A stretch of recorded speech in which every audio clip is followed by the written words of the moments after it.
banned out may actually give them more options to pick a lot more versatile bot lane compositions, and that might free up some bans or allow them, for example, to take the Zyra if SK feels that Lucian was the cornerstone of their play and they just want to play Zyra Jinx and they feel maybe comfortable. Maybe they pick something else. Maybe Jesus will pick another champion and then maybe we'll spice it up a little bit. Less melees, a bit more range. Who knows? Plenty of to go around. Well, Nidalee was another champion that Jesus played in the qualifiers actually for the Intel Extreme Masters, so that taken away, and a Shyvana ban here towards SK. On the other side, Gragas was the second ban taken out from SK, and we'll now see if they go... they've gone to Renekton here, so they don't want that Renekton going through, and Copenhagen Wolves picking up the Elise here, which Amazing is great on in the jungle, but we also know that Youngblood can play in lane as well. Well, yeah, SK banning out Renekton, their own Renekton, pretty big sign or a pretty big tell. Say, hey, like, we're done with this champion, let's try something else. Shyvana being banned out, I like that. Copenhagen Wolves respect the ban. Also, them banning it out themselves, so they probably aim for a different first pick. They probably assumed that either Elise or Renekton was going to be open and they want one out of both, and if not both of them later. And yeah, they banned out Shyvana to be safe. Well, we are going to be seeing a Jax picked up here for Freddy122. And there's that Zyra that we were talking about. Will it be banned out? Will Copenhagen Wolves first pick? Or will SK say, you know what, we can play that Jinx Zyra lane that we've done so well with? Ashe Zyra was something that SK even went with in the LCS as well. So that's not completely out of the window. They have locked in the Zyra. And here comes the Annie, possibly. I know Unlimited plays a decent Thresh as well, or a good Thresh rather, because he's all pretty damn good players. But yeah, Annie probably slightly better pick against the Zyra, but they might want Thresh for more Lantern. Lantern ganks possibly with Elise, or definitely something you want to watch out for. Lantern in, immediate repel, you can't even, almost can't flash out of it because she'll land and cocoon you immediately. So, and yeah, pairing it up with the Caitlyn, a lot of safety to get away from the Jax, outranging the Zyra. Pretty solid picks here. Solid picks coming across the board, and 2 out of 3 new picks for the Copenhagen Wolves. Looks like SK may go for that Lee Sin once again. So Jinx is going to be locked in. That's the first time here at the Intel Extreme Masters, and makes me very, very happy. If not for anything other than her ultimate name in the middle of fights, is great to get out there. Exactly, you can shout it out all the time you want. But definitely, I'm already seeing like a few interesting combos in team fights for SK here. Like a lot of CC train, which means like a lot of follow-up from crowd control effects. Zyra can open up, Jax can open up. They can both follow up upon each other. Then Jinx can put the traps down. If the guy magically gets away somehow, she zaps him from long far away. And if he then is on low health, you can start shouting Super Mega Death Rocket. So definitely like a good picks, fun picks at least to watch and commentate on. Well, we'll see how fun they are for SK Gaming, because they're the ones that need to bounce back here in this best of 3. Copenhagen Wolves then onto their final 2. We've got Elise, which still could end up with Amazing in the jungle. I think it honestly will do. With Youngblood here, we see a Singed being hovered over, and a possible Kassadin. Now, Kassadin obviously was banned in game number 1.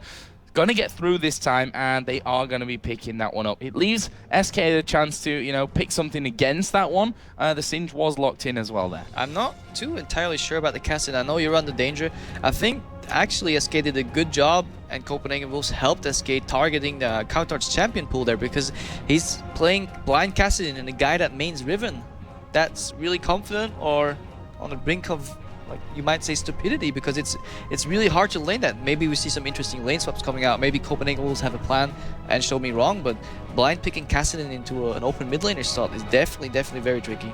And the fact is, we said it in the last one, we saw Jesus on his tower die to give up first blood. Very strange, which tells me, you know, just it was uncalculated, and Jesus didn't really quite know what happened there. Maybe showing a little bit of a lack of experience of playing against a Zyra in that mid lane.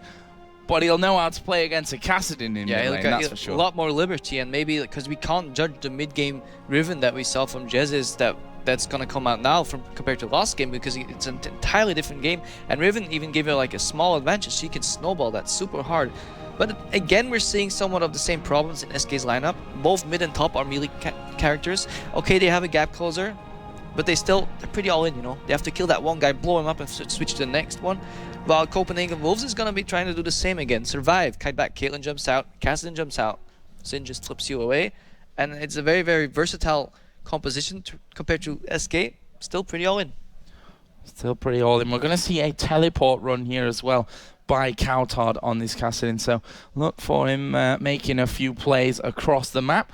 Nif getting the Zyra this time around. Not a mid lane Zyra, so not quite as much damage to come out of it, but that control will be absolutely vital for this SK lineup, who, as you said, we talked about their whole Riven, Lee Sin and Jax in the top lane this time around. They're very similar to the three that they had in that last time, with the gap closer, which obviously helps a lot in there. But very interested to see how this one works out. Copenhagen Wolves, they looked very confident from the get-go in game number 1.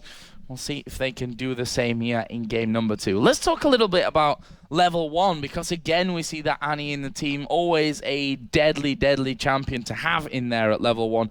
Plus the fact that you've got, traps that can come out from Caitlyn, flings from Singe, cocoon from an Elise, which is not an ideal start either way, but if they need it, it's there. Yeah, looking at the lineup, generally what you do as a pro player to assess a level 1 is just look, what can we do? Can we fight straight on? Can we catch somebody? Yes, Elise has cocoon, but she doesn't really want to start with that. Singe can flip, that's really strong. Counter pretty much get nullified by Cassidin, who pretty much does nothing in the level 1 fight. True. Caitlyn probably wants to start Q. Annie AoE stun is pretty damn good, but doesn't outweigh Jax AoE stun, Riven AoE damage, Zyra snare, and Jinx early game damage. So definitely SK with the edge here, and they're going to use that edge, hopefully, to control the game from the start. So let's see. Amazing actually going to be caught out here. Q from Svenska and landing, and that will force Amazing to completely back away from this one. W. Spidling in there. Yeah, that's already been pulled there. And SK here on top of the blue. Will they stick around and do it? Yeah, SK definitely warding and going for the lane swap ward again, coming out of Nif there. Good read though by Copenhagen Wolves, because the answer is obviously don't contest your own jungle, just mirror the wards, and that's what Unlimited rather did there. Went into the blue, placed the ward down. Pretty safe start, nobody caught out. Definitely Copenhagen Wolves so far happy with that. Well, it seems like we have a little bit of a bug here, maybe for Forgiven. See the admins in there behind him, just making sure that all gets fixed up, and Wolves already asking if they're ready to go again. So we're going to get straight back into this one.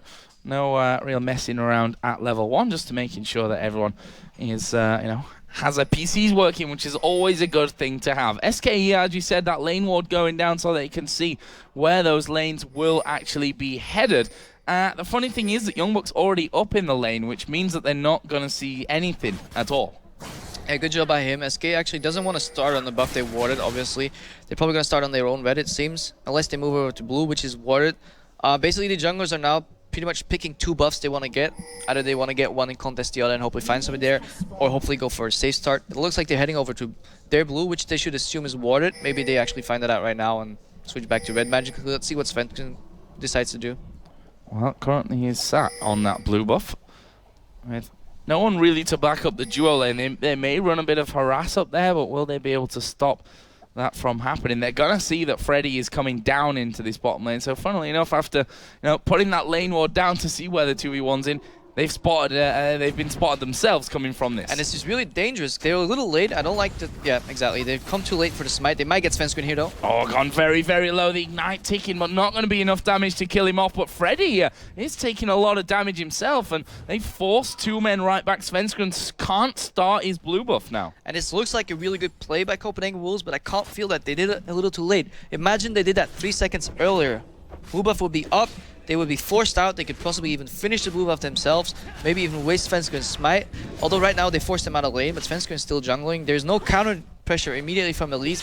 Perhaps he should have just rushed down to the red jungle of Lee Sin, but at the same time he can't really do that because he gets backed up by his top lane. So there's so many variables coming into this play. I think the correct move right now is going to be contesting the blue and hopefully getting at least 3 buffs.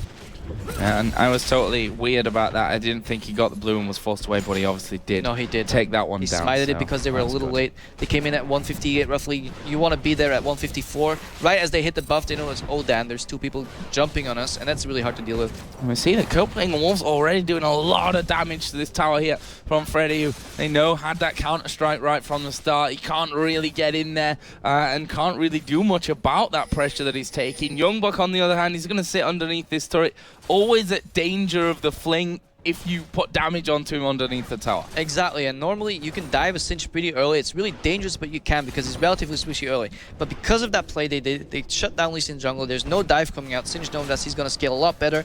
They even forced Jax out. As you said, a lot of damage on that turret. That's because they forced him out. They knew exactly what they were up against. They put Lee Sin behind, and right now Elise is grouping up, and they're just going to take down that tower.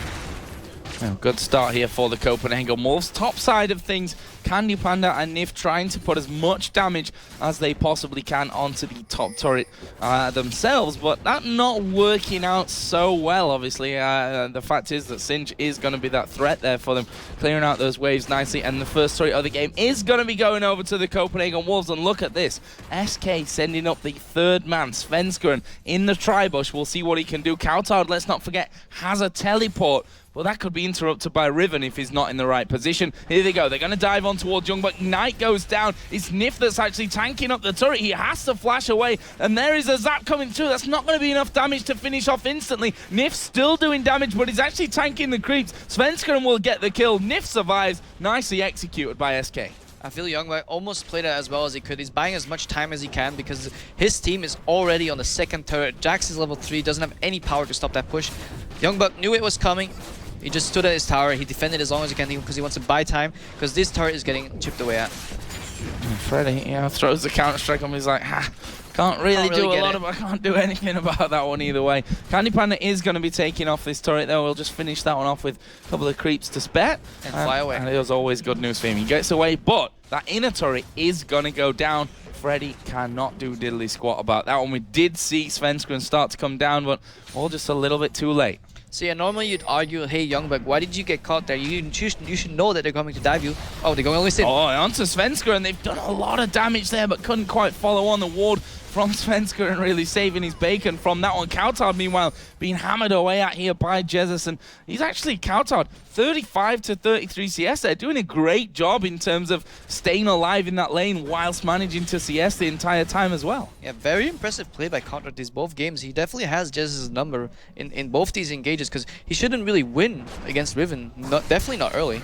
Yeah, should probably be behind in CS at least from this point of things.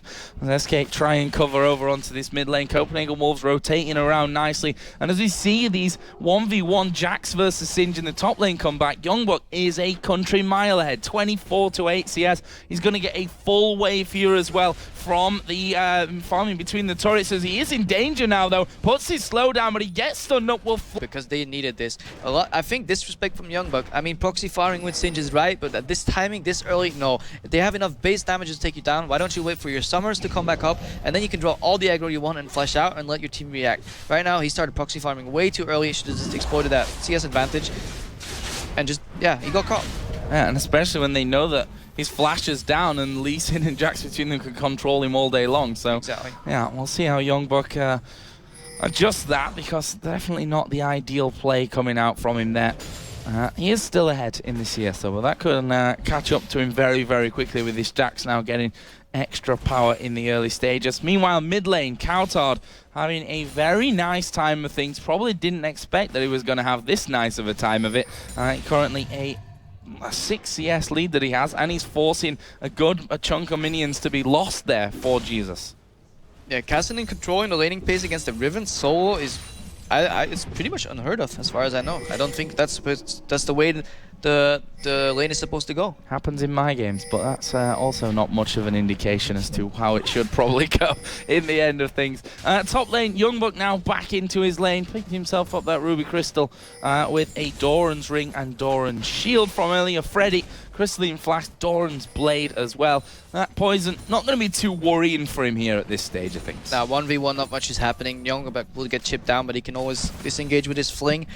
Basically, the game's going to start revolve around the bottom side of the map with the dragon coming into play. Not much of the bottom side of the map left here for SK. They got no inner turret, which leaves them, you know, in the middle of nowhere, actually. If they, I guess, lose control of that bottom side of their jungle, the ramps in particular, it becomes real dangerous for them to be going out there for farm. Yeah, if they manage to get pushed out really deep back behind their second, like, or rather the rubble of their second turret, then Copenhagen Wolves can transition into a Drake play, possibly even bait him as they possibly did with the Nasher the earlier game. They can either choose to do the Drake or bait it. They probably have to do it a lot quicker because they might lose too much on lanes. But they could definitely control the game already by getting deep wards in the enemy jungle. That's why getting towers is so efficient in League of Legends, because you can put the vision down in the enemy's jungle and they really have a hard time even stepping out their own jungle, and you can pretty much just choke them to death. Now, this mid lane again, we revisit it, and Coutard still holds his lead. And he's at level 6 now, which is the time where his play against this Riven becomes safer. Yeah, definitely. He has a lot more options, a lot more roaming potential as well. So he controlled the early game, which is the hardest on Kassadin. I think they're happy farming though. Let's face it, Kassadin doesn't really care too much about Drakes as long as he's getting constant CS on lane. They're just letting Elise try and pick off a gank. And speaking of Elise, Amazing is now headed up towards his top lane where Freddy, who picked up a kill early, will have Svenskeren waiting off in the wings, and this could be very dangerous, especially underneath that turret. There's the fling onto Freddy. He will jump straight back off there. Will they try and put the damage down? Not now, because they've seen Svenskeren headed out of the jungle, and that will push them back, at least for now. See, that was very poor coordination. You can actually catch Freddy unaware by just flaming him and cocooning on the same time, knowing where he will be flung. Really hard to do, but at the same time, you can't really expect to fling a Jackson and give him about a second to dodge a cocoon, so it does add some pressure there, but opens up to counter ganks. Oh, there's the ultimate actually coming out. Will they jump in from this one? I think Freddy is quite happy to survive that one. Youngbuck's ultimate being used from that position as well. This turret staying safe for now. Meanwhile, SK are doing their blue buff. That is going to be given over towards Jez. Something that he didn't get in game number 1, actually. Svenskeren was taking them. Completely right, and he's forced to take it because right now they know they can safely do it, otherwise they might lose it to additional pressure. AD support grouping up in mid now, pushing with a Kassadin. Ace in the hole goes through from that one. Nifia as well to offer a bit of control on towards those 3 champions that are putting the damage down, but they've lost half of the health here on that inner outer turret. Middle outer turret is what it actually is, but they keep up that pressure here. Definitely really good rotation there. Caitlyn using the max range to... Basically, Caitlyn sieges very well, and if she gets the advantage in lane, she can push out and rotate and siege another tower. Zyra and Jinx are grouping up, but definitely Copenhagen Wolves, again, pushing those tower advantages because they're fighting against all melee champions. Even on top right now, they're chipping away at top. They're grouping up with the Kassadin, pushing down his lane. If they manage to get all these 3 outer turrets, as we call them, then they ward up the enemy jungle, and they can start snowballing their lead. And that mid one is constantly being hammered away by Forgiven as well. Coutard basically offering silence there at the front of things. Always got the option to have a bit of a jump in if things come down to that. And you see Candy Panda gets hit with the net. The Piltover Peacemaker comes flying through as well. And while he's trying to force him away, it ends up taking more damage than he can put out. And they lose the turret as well. Yeah, they can afford sending 5 people mid because they no longer have the risk to lose their turret top. Additionally, they can transition into Drake after taking the tower. So really damn good rotations by Copenhagen Wolves. So Dragon started then. We can see the SK don't want to give this one up for free. They've got men starting to move down, but I think by the time they've actually got there, this Dragon could be well gone. We see that Svenskeren is leading the charge at the front, but there is the Dragon pickup, smited away in the end by Amazing, and that is another great play out of the Copenhagen Wolves. Very methodical here, and it's working in their favor. The only thing you could argue that Amazing got a little too low there, should have maybe let one of his spiders tank, because as we can maybe Super Mega Death Rocket could steal the Dragon there eventually if he got a little too low, but that's really nitpicking. Very good play, as you said, methodical, very thought out, step by step, and they're basically squeezing the life out of SK Gaming. What do they do though to stop this from happening? I mean, now that all 3 turrets are down, they need to fight for that control in their jungle and pick people off. Pick people off, and what you need for picks, you need vision, and what you need for vision, you need control of the game, and they don't have that. This is definitely, if Copenhagen Wolves plays this correct, they send Singed being annoying in the side lane, just flipping people around and then just flashing out and just popping his ulti to distract people, and then good rotations by Copenhagen Wolves, although it gets significantly harder every time because they're literally running out of turrets to take. So if SK can manage to keep the gold somewhat close, they can actually swing the game back around because it's about a 3k disadvantage. That's roughly the amount of turrets that is different, so farming wise, they're still on the same level. On the same level as Amazing, just coming in there, having a look at blue. Actually, pink ward down on that blue buff right now.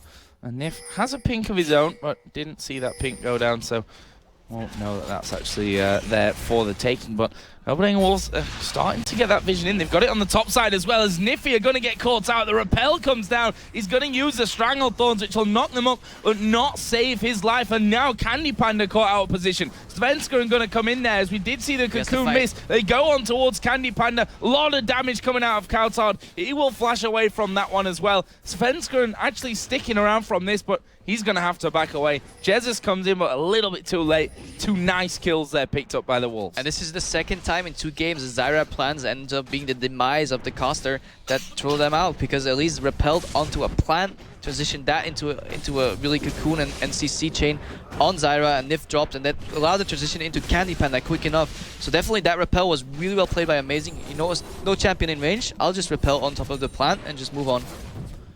Bit of a bane, as you said, happened in that last game with the Dragon Steel coming down as well. There's an ace in the hole that flew through on towards Nif. Freddy dives in there, has to get himself back out, and he's going to pay for it with his life. A little bit reckless, I think, diving in. Actually, he got flung in there. It was Youngbuck that threw him in from that one.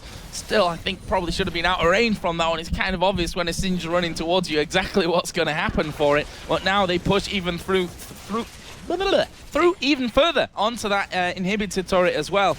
And I'd like to say slowly but surely, but it's not even that slow. We're 14 minutes in. No, definitely. It's only 14 minutes in. Seems like a lot farther into this game, but definitely Copenhagen, the Wolves definitely controlling this game so damn well. Exactly, the deep vision coming in now, they're controlling the jungle. They don't need to overreach because they don't want to basically blow everything and get caught and get AoE'd by, or CC chain rather by SK Gaming. If they keep the methodical approach, they keep casting and split pushing. Remember, he still has his teleport, hasn't used it yet. Imagine a Singed on the side lane fleeing somebody with a surprise TP from Kassadin while other members are still on the lane. So much movement, so much mobility against very, very static lane lineup from SK Gaming. All melees, relatively predictable. And if we look at the CS here as well, just to touch on that again briefly, mid lane, 135 to 113, like, I mean, we're kind of past the point where Riven should have been getting that advance, should have been maybe even argue putting down damage to possibly set up kills as well with Svenska and combined certainly.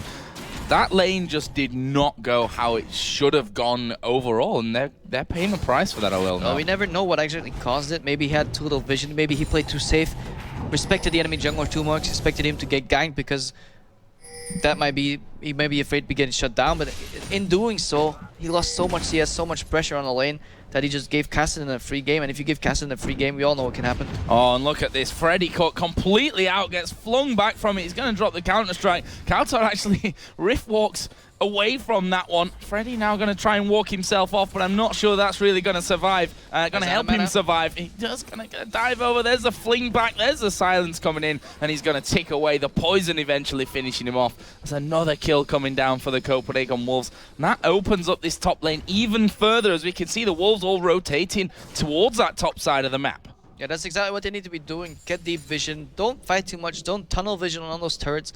Maintain that vision. Clear the enemy's vision, catch who you can, scale up to like 20 minutes into the game, get towers if you can, and then go for Nasher, or just finish the game by pushing if you catch too many people. There's a teleport from Kautard, comes into this top lane to offer some support. They're actually going to fling Jesus from that one. Youngbuck here, off towards the bottom side, uses his flash in the end. We did see Strangle Thorns being used there by Nif, but honestly, it didn't really do much. Jesus now getting caught out by the Cocoon.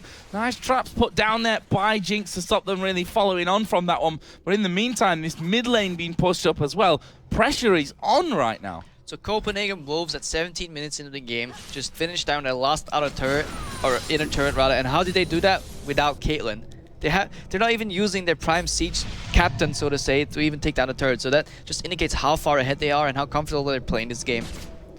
And let's not forget, it's a best of 3. You see there at the top, 1-0 the current score for the Copenhagen Wolves. And if they can turn this big lead that they've got, 6,000 gold it is now, into that win, then they will be going through to tomorrow's amateur final to take on Ninjas in Pajamas. And maybe even more importantly, this gives us kind of a sneak peek into what we could see at promos as well. Yeah, definitely. The teams are not to be underrated. The amateur scene is growing, and it's not only just the pro scene, as well as we saw last season, but there's a fight in it.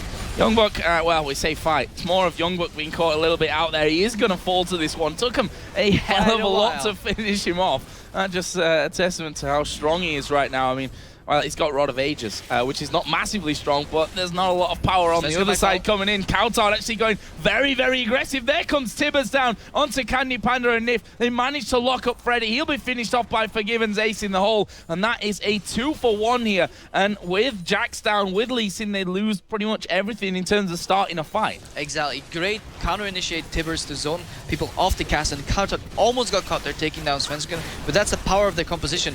SK, sure, they can take one guy down, but Copenhagen Wolves can chase them and then immediately translate that into sieging the turret as they're doing right now. And that tower, Tibbers still banging away at it. Almost been taken down with that single push right there. I think the fact that Coulthard did go very, very low.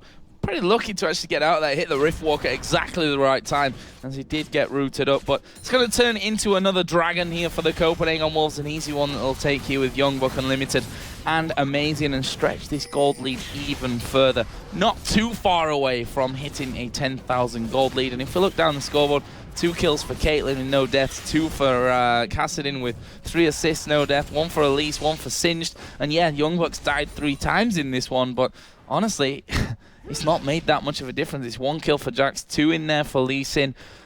They just don't seem to be able to fight at any stage here. Yeah, if at one point in the game Singed is your own sacrificial goat, you're doing it right. And that's what's happening here. Again, we see him gonna pop his ultimate moving in. His option, his objective here, just to hold off this tower with Forgiven coming in. Those minions gonna go very low, and Nif actually gets caught, flung right underneath the tower. And we see there's 5 men from SK there, and now the Copenhagen Wolves bring Kassadin down from this top side. I thought he might just keep pushing, knowing what's there as the ace in the hole comes through. This time they block it nicely, but here comes Coulthard. They're going to go straight in for that one. Can they get out Nif? He's very, very low. Finished off there by Amazing, and they land the cocoon onto Jesus. He's flung back into the rest of the team. Svensson dives in to get the slowdown at least, but Copenhagen Wolves are just walking through them at this point. I really like what they did there, initially sending Kassadin top for a split push. Freddy got he's dead from that one. Tibbers comes down, stuns him up. Not much he can do. Super Mega Death Rocket comes through in the air. That might be the one and only time that I get to say it during this game, because the Copenhagen Wolves are just ripping through. Definitely. As I was pointing out before, Freddy got caught or tried to defend the inhib there. They were doing something really smart. They were holding off 4 people in mid lane to stop the push and send Kassadin in split push. But then their adaptation really shows. They're not tunnel visioning on that 4-man mid, 1-man on top. Notice that, like, these guys are poke, sent Kassadin from top to mid, slow them down. Kassadin just flashed in, immediately popped his E to slow them all down, and it just showed that he's not afraid to use his flash offensively and just save his Rift Walk to get back out and then back in again. So really well played. They know exactly how far they can push these fights. Coulthard seems really confident about his teammates' ability to help them, because they showed it last fight as well. He jumped in alone. Dive in, yeah. Almost died, but he knew, well, I might die, but at least my team will avenge my death, and if not, they will zone them so hard that I can almost get out of the fight unscathed. And that's exactly what they're doing. Really well played. Their mobility coming into the game, they're using it perfect. I see that Nif is battling here to keep some kind of vision control up. He's just throwing a ton of wards down on the top side of the map. Got that Oracle's Elixir as well. Looks like he's actually headed home back to buy even more to come back into this next one. Doesn't even have boots right now either, and that's just the sad how it is right now. Sad almost in a way. I mean, they're 10,000 gold behind. He's not got boots. He's not got the money to put into those wards. And it's that whole, I guess, circle of death almost that we talked about earlier. You lose the vision control because you've lost your towers. You got less gold. Your wards are gone. You can't afford to get more. Exactly, and it's just wards is the most efficient item almost in the game, because SK needs, if they somehow have a chance to win this game, they need to pick people off, and they can't do that if enemy has vision on them, so they need to create vision themselves, create picks, pray for a Baron attempt, a throw as we say, and then just hope they can steal it somehow. Lee Sin steals it, Super Mega Death Rocket combined with Lee Sin Q can steal it. They need the Hail Mary, they need save grace, or catch out people getting too confident. Such as Coulthard, who is not getting too confident. He's not getting too... He actually, at the time the Candy Panda's there, and he's like, huh, maybe there's someone in that brush. Candy Panda's like, yeah, I'm in this brush, but you know what? I'm not sure that we can, between us, even kill you. So I'm just going to back away. Copenhagen Wolves are pushing straight in on towards this top inhibitor turret right now. And the siege potential is just pretty deadly from the Svenska, and comes diving in. He's going to get thrown about all over the place. Ends up falling. The repel saved Amazing from taking any damage, and that's an easy pickup whilst Kassadin pushes that bottom lane. He's got the teleport as well, so he can join in. It's a 4v4 or even a 5v4, depending on how it's going. He can choose. It doesn't even matter anymore. Normally people would split push and back off and then go in again and back off, but they don't even need that. Copenhagen Wolves is just gonna storm the base, switch to bottle him after, or just go for the finish. They're so damn far ahead, and it's, yeah, this game is over, let's face it. Yeah, this one is over. We can call it. We can call it. Yeah, we always like to keep that optimism. It's almost our job to keep it exciting in there. But you look at the performance and the way that the Wolves have played this one, so good. There is another kill for Forgiven. Svenskeren dives in onto the back line, but he's going to be finished off here by Amazing. Jesus doesn't stand a chance either, and that's 3 men down. Candy Panda and Nif backing off towards the fountain. Might even not get that one. The barrier will just about save him. There's the fountain coming in. Kautar did get the kill, jumps into the fountain, uses the Zonias. Nice bit of showmanship there at the end, but this game is going over to the Copenhagen Wolves. 2-0 here against SK Gaming, and this one, game number 2, so dominant. Very dominant. Look at how they do those fights. One by one, they take the enemy down. No scatter, no confusion. Great shot calling. I don't know who does it for them, but their target calling is on point. Of course, it's easier when you're winning, but it's still the same. One by one, and then at the end, Kautar felt a little bad for Youngbuck having all the death participation, so he joined in. Had to dive in, yeah. It was Youngbuck who was at 3 deaths, the most in the team, the only deaths in the team. Exactly. Kautar ending 6-1-5 there. We had a little bit of a worry about this Kassadin going up against the Riven, the fact that do you pick a Kassadin into a blind pick, basically, because they don't know what that mid lane is going to be. I thought, oh, Riven, I was wrong. Could be a little bit dangerous, but so looks like Kautar coming up big for them there. Maybe he has a secret to beat him mid with Kassadin, and I'm gonna ask him what it is, because I might just use that myself later. Yeah, you should watch that one back and just see exactly why, because as I said, it probably should never really happen. 5-0-4 for Forgiven as well. Talked about him in game number 1 with Lucian, played brilliantly. This one, exactly the same kind of thing with Caitlyn. Obviously, those scores all get amplified when you're winning so hard anyway, but still, brilliant performance. I just want to point out how well Copenhagen Wolves played that early game. They took an advantage and they knew exactly what to do with it, because a lot of teams sometimes are really good at the early game, but they can't transition it. But they rotated really well. They knew they could siege with Caitlyn, and they shoved Caitlyn around the map, sieging down turret. And even if he couldn't siege, they drew aggro for the other members of Copenhagen Wolves to push down the other turrets around the map. Just a really good team effort, really good shot calling. 2-0. Impressive. And I'm going to go as far as say, I hope you agree with me on this one, that Copenhagen Wolves, up until now in the amateur tournament, have been the most impressive team that we've seen so far. Especially given their adaptation. Like, let's not forget, they're playing with 2 members. Exactly. And it's not nobody's they lost. They lost Reckles and Shook, arguably 2 of the best players in that role, or amongst the top, let's just say, before we call out any favorites. And they managed to replace them with 2 top-notch players and just find the synergy again. Yeah, and they done it. They found that synergy. I mean, TCM were the team that aren't changed, you know, out of the 4 amateur teams in this one. But funnily enough, they're the ones that are knocked out right now, and the 2 teams that have been really changing things up there, doing very, very well. But I have to say, impressed with the Copenhagen Wolves. I expected a little bit closer game here in game number 2, but you know, any adaptation that SK would have thrown at them, wow, the Wolves just handled everything that they threw at them. SK seemed a little linear in their approach. I like that Candy Panda and If they changed it up. They took away the Zyra. I think that was smart from a ban and pick process. But it seemed like Copenhagen Wolves was ready for that. They had the counter for that, and they still had these like signature triple melee or triple bruiser jungle top mid, and maybe limited amount of AP champions in Jez's pool may have been the reason they lost this game. Well, that's the thing. When we saw the bans, the Orion and the Nidalee coming out against him, saw him and Gragas as well. We saw him playing those in the qualifiers, did brilliantly, but didn't quite find his rhythm here with Riven. Didn't even mean to do that, but it worked out.